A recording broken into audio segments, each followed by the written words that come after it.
selamat siang semuanya. Sotihotu. Yuk nyalakan kameranya. Sambil kalian menyalakan kameranya, sambil cek kehadiran kalian ya. Andy ya, thank you. Andy udah infoin kuota terbatas. Oke lanjut. Iren sudah hadir, thank you. Jason, Cecang, Anamita, Jesslyn, Angel, Regan, Alicia, Stanley, apakah juga ada trouble internet? 10 ya, yang sudah info teser itu ada Andrew hari ini tidak bisa join karena Andrew sedang mengikuti net competition ya. Kita doakan semoga Andrew bisa juara dan membawa kabar baik, yaitu sebuah kemenangan untuk Andrew khususnya dan untuk Narga pada umumnya. Kita berikan applause untuk Andrew. Oh, hari ini ada, kita mau lihat ya. Ya, Lagu Baby Shark ya. Kita masih malu-malu ini. Cecang juga belum kelihatan.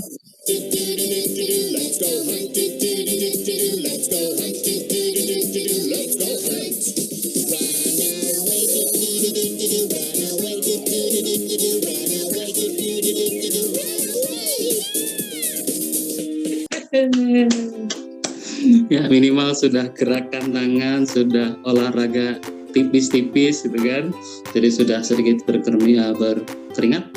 Jadi mudah-mudahan semangatnya sudah bangkit lagi. Oke, thank you Kelly. Kita akan melanjutkan pembahasan bab 1 tentang perubahan sosial dan dampaknya terhadap kehidupan masyarakat.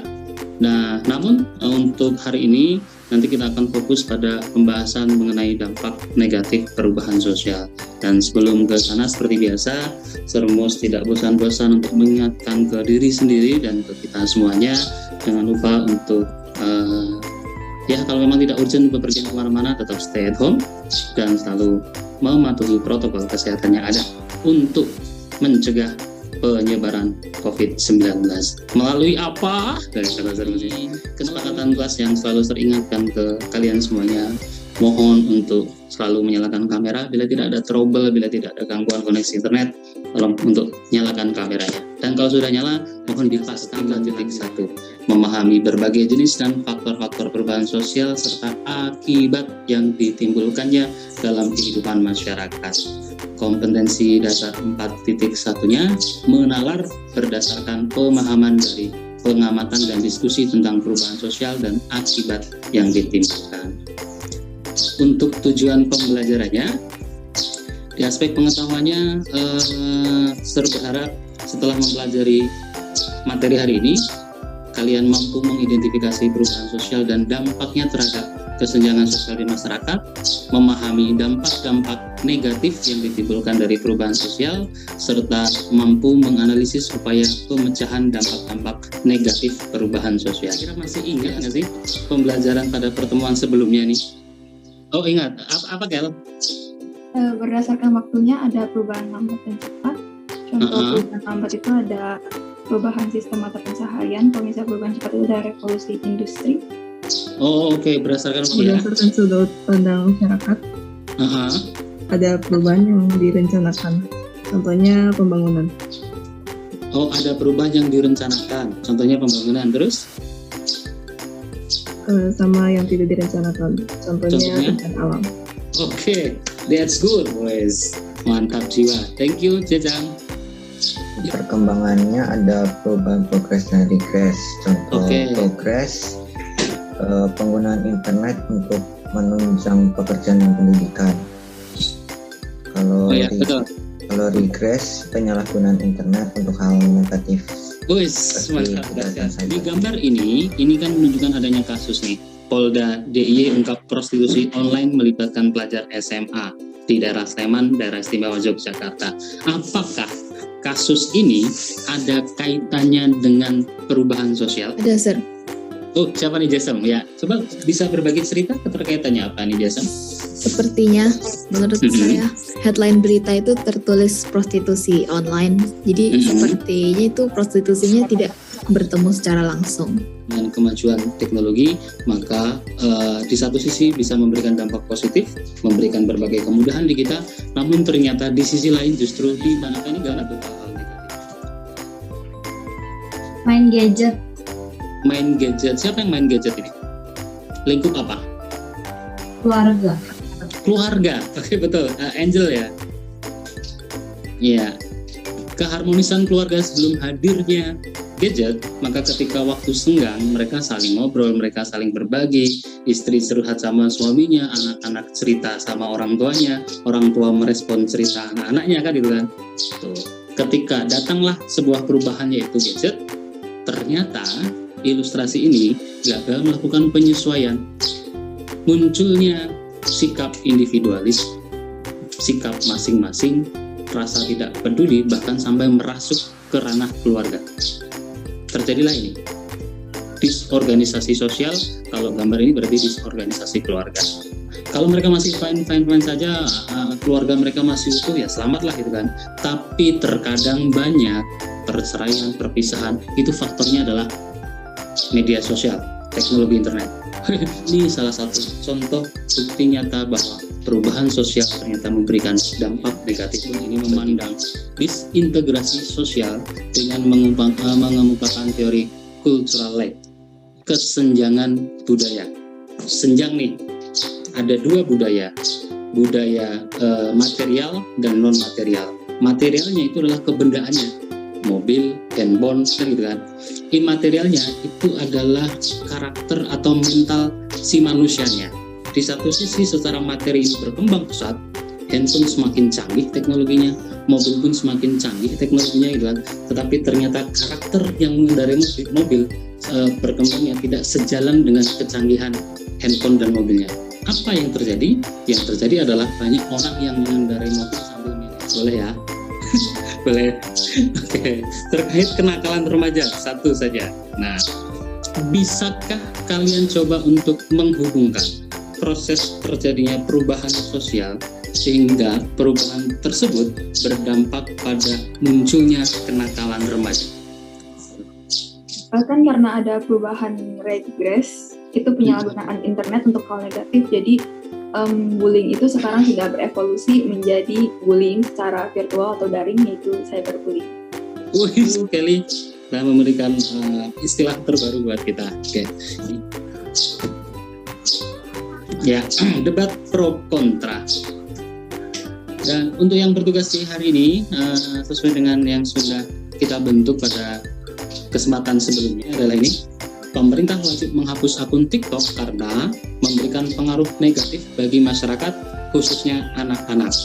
Terus ketentuan debat pro kontranya seperti apa? Tim diberikan waktu 2 menit untuk mencari ide atau gagasan. Babak kedua, ini masing-masing tim diberikan waktu 2 menit untuk menyampaikan ide atau gagasan. Di babak ketiga, ini adu argumen, tetapi secara sistematis. Dan terakhir adalah closing statement, 1 menit bagi pembicara satu masing-masing tim untuk memberikan closing statement dari hasil. Hari ini kita akan mengadakan debat pro kontra dampak negatif perubahan sosial dengan tema debat pemerintah wajib menghapus akun TikTok karena memberikan pengaruh negatif bagi masyarakat. Karena waktu 2 menit kita telah habis, maka kita akan lanjut ke babak selanjutnya, yaitu babak menyampaikan ide atau gagasan. Masing-masing tim diberikan waktu 2 menit untuk menyampaikan argumen kalian. Baiklah, untuk tim pro, kalian boleh mulai duluan. 2 menit kalian dimulai dari sekarang. Aplikasi ini ternyata telah membawa banyak pengaruh buruk di masyarakat kita ini. Bertanggung jawab yang menaruh hal-hal yang tidak senonoh untuk ditonton di dalam aplikasi TikTok ini. Dan aplikasi TikTok seperti menjadi sarana untuk membagikan hal-hal negatif yang membawa pengaruh buruk. Syarat aplikasi bisa dihapus ya. Oke, yang pertama kalian perlu dengar ini. Syarat aplikasi dihapus itu adalah aplikasi itu tidak dilengkapi kebijakan privasi. Sementara TikTok itu ada kebijakan privasi. Jadi TikTok gak bisa dihapus karena dia udah melengkapi syarat pertama. Terima kasih kepada tim pro dan tim kontra atas penyampaian ide atau gagasannya. Sekarang marilah kita melanjutkan babak ketiga, yaitu babak adu argumen. Kedua tim diberikan waktu 8 menit untuk saling merespon argumen. Setiap peserta hanya diberikan waktu 1 menit untuk menyampaikan argumen. Kepada tim pro, saya persilakan untuk menyampaikan pertanyaan atau argumen terlebih dahulu yang bisa disanggah oleh tim kontra. Waktu 8 menit dimulai dari sekarang. Ya, kalau begitu ya, itu sebenarnya tergantung ke orang tua juga dong. Kalau misalnya emang anaknya belum waktunya buat pegang HP ya, kalau begitu dibatasi, diperhatikan gitu loh. Jangan download TikTok atau bahkan jangan kasih HP dulu kalau misalnya memang belum waktunya. Sedangkan tuh TikTok itu bisa berguna buat orang lain yang membutuhkan. Misalnya kayak bisnis kecil yang bisa dibuat lebih berkembang, nama bisa lebih luas gitu loh. Atau pembelajaran atau tutorial yang mengasah banget. Agak susah ya kalau buat zaman sekarang, apalagi zaman modern kali sekarang gini.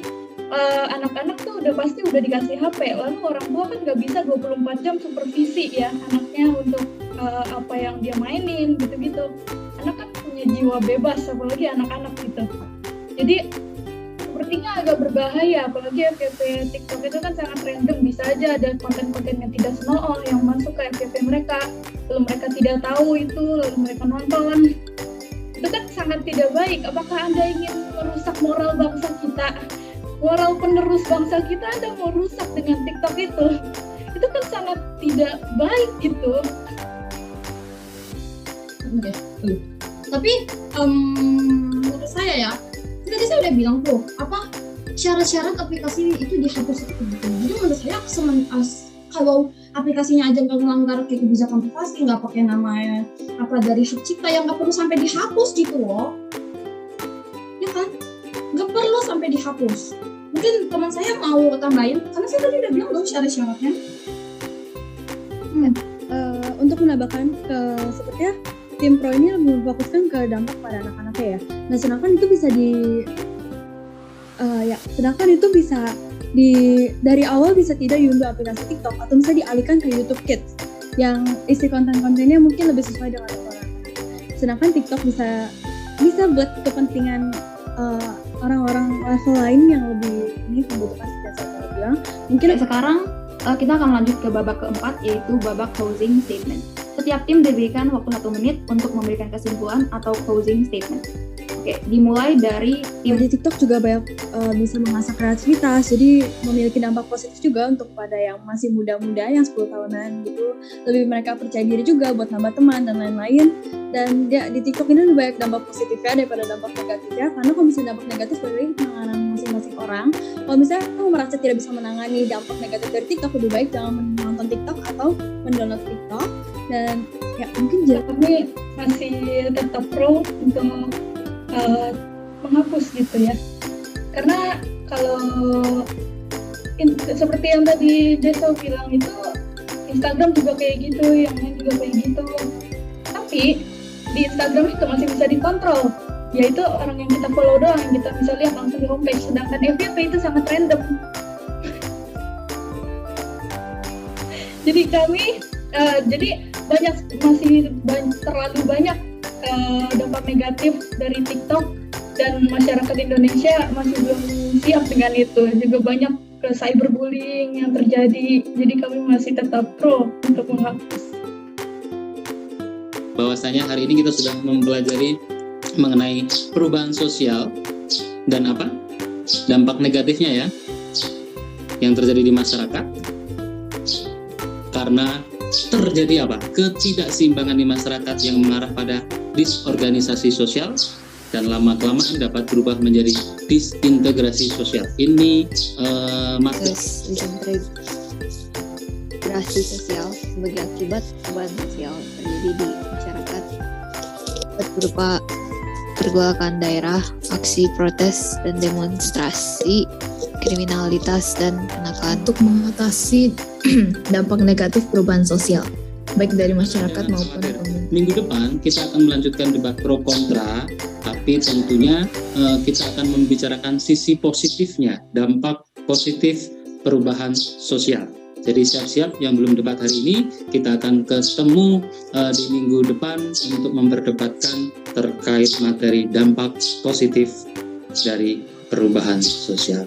Akhirnya selesai sudah untuk proses pembelajaran kita hari ini. Terima kasih banyak atas waktunya, terima kasih atas partisipasi aktif kalian. Sukses untuk kalian semuanya, dan yuk sama-sama kita akhiri dengan berdoa. Boleh minta bantuan salah satu di antara kalian untuk menutup dengan doa.